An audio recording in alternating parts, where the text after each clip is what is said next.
Welcome back to Match Night. This is Oh Canada, Oh Baby. We're waiting for a few Canadian players to make moves this summer transfer window with Mathieu Choinière. You see him right there. Looking set to make his move official to LAFC, reportedly closing in on that deal. And we'll see if it pays off because a number of Canadian players need to play regular football at the highest level possible. And plenty of those players aren't experiencing that or guaranteed that heading into the new season. So if you were a player looking to make a move ahead of the World Cup, how would you be approaching it? Would it be about the stature of the club, the standing of the league, the amount of zeros on your paycheck, or is it all going to be predicated on playing time heading into a World Cup year? It's going to be my agent telling me what my best deal is, my best option. The zeros. The zeros. No, but look, you want to go somewhere that you're going to play, right? And if a team's buying you, you know they see value in you, they want you, you're expected to play. But the most important thing is for these players, regardless where they go, you need to be playing at the highest level that you can, and then you've got to be playing week in and week out, because if you're not in form and you're not playing week in and week out, Jesse Marsch isn't going to be looking at you, because he's going to want players that are ready to go, that are their fitness is top levels, and because they're not going to have time to train and get players up to speed. So he wants players playing week in and week out. Making the decision-making process here critical for a number of these players and their standing in the national team. Absolutely. And I think for me, if I was in this position, I would go to a place, make it a short-term deal if I can, the next year, maybe 18 months, bet on myself, knowing that if I play well at the club I go to and I play well in the World Cup, a bigger move is on the back end of that. So I bet on myself here for the next 18 months, knowing that if I'm going to a place, I'm playing week in, week out, I'll earn my spot with the national team, I'll go to the World Cup, get it done, and then get paid. It's a great point. We'll get your thoughts on Choinière's move to LAFC, reportedly, in a few moments' time. Let's bring up a list of other names that we're tracking. Tajon Buchanan needs a move out of Inter in order to assure himself the playing time that's required.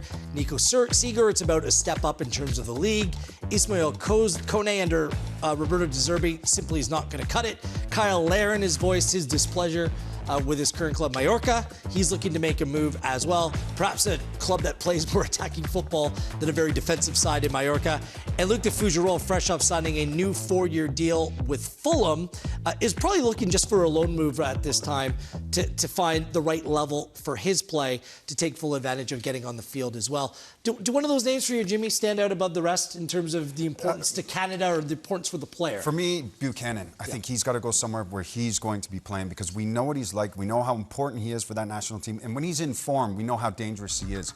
And now it's about him getting to the right place, the right club, where he's going to be playing week in and week out. I know we keep harp on about this, but it's important that these players are playing every single week. But he's the big one for me. De Fougerolles, yeah, I'm keeping an eye on him because I think he's a wonderful defender. And he needs to be playing first-team football, but Buchanan is the guy for me at the moment. Yeah, Buchanan for me as well is definitely the guy that we need to be watching out and making sure that he's in the right place, because he's such a valuable component of this team. The other guy I'll take a look at is Kyle Larin, because, you know, if he comes in, he's a valuable member of the squad. He's been there. We have some other strikers that are in the mix, but if we can get him a place and him firing, that only adds value to what we're doing at the World Cup coming next year. The thing is where? He's gone to La Liga, which is like a dream move for a Canadian player, honestly.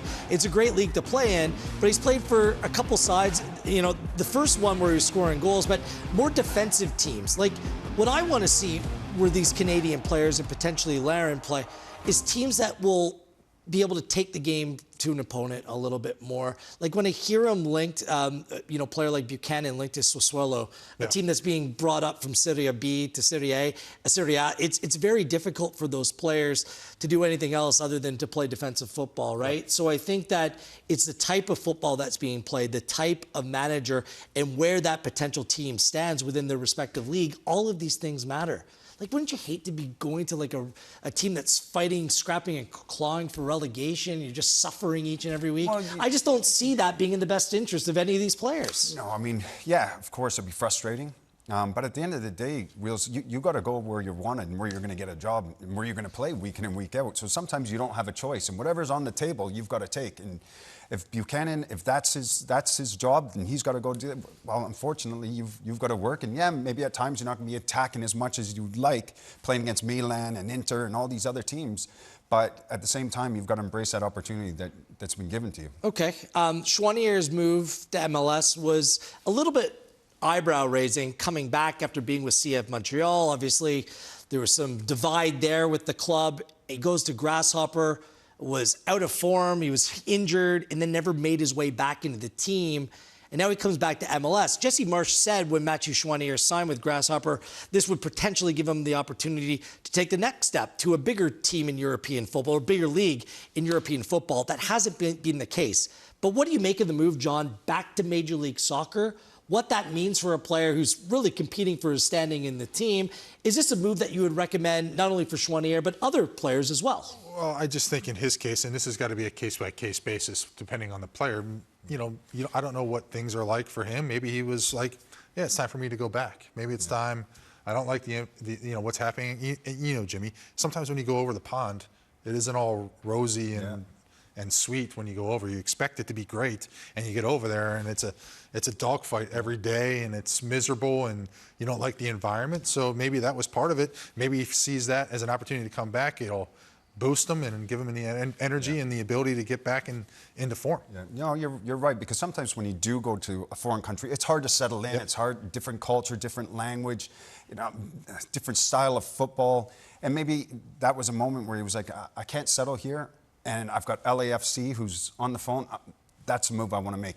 I want to go to a top team in Major League Soccer, playing out in LA, a squad that is going to be competing to win a championship. Yep. So for me, him coming back, going to LA, that's not a problem. I think that's a fantastic move for him. But if it was a Montreal or another team that's in the lower half of Major League Soccer, then I'd be like, no, that's not. I just wonder, maybe it is on a case-by-case basis, but Alarin back to Major League Soccer, a place where he had all kinds of success with Orlando City early in his career.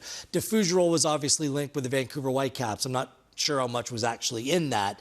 But moves like this, I guess on a case-by-case basis, it can play in the advantage of a player.